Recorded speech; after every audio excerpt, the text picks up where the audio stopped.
Avant de te passer l'épisode, n'oublie surtout pas de t'abonner ainsi que d'activer la cloche des notifications pour être au courant de toutes mes prochaines vidéos. Cela m'aide énormément, merci à ceux qui le feront.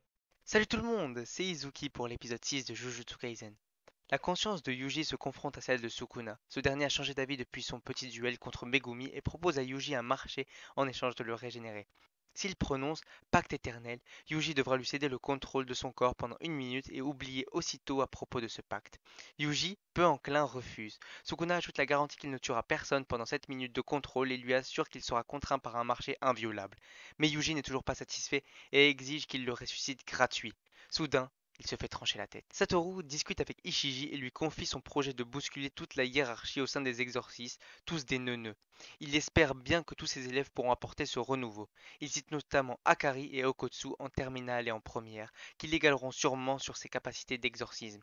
Tandis que Yeri allait disséquer Yuji, il revient à lui, régénéré. Satoru lui demande alors de cacher sa résurrection pendant quelque temps. Dans le café où discutent le moine et les deux fléaux, un serveur perçoit les ondes négatives de leur table, bien qu'il ne voit pas directement les fléaux.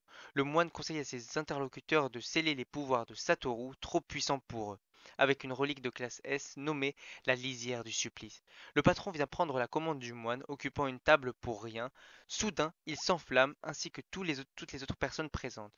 Jogo, l'un des fléaux, se mit au défi de tuer Satoru. Megumi rend visite à la mère de Tadashi, l'un des détenus, pour lui présenter ses excuses de ne pas avoir pu sauver son fils. Puis il rejoint ses camarades, s'entraînant en vue du tournoi contre l'école d'exorcisme de Kyoto. Satoru entraîne en privé Yuji pour éviter des regards indiscrets. Il lui enseigne l'utilisation de sorts et de l'emploi de l'énergie occulte. Mais la capacité d'utiliser l'énergie occulte demeure innée. Pour Yuji, c'est son assimilation des pouvoirs de Sukuna qui lui permettra de se servir de cette énergie.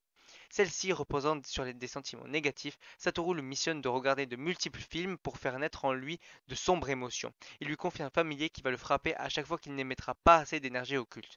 Satoru le laisse et lui demande s'il a discuté de quelque chose avec Sukuna avant qu'il ne le ramène à la vie.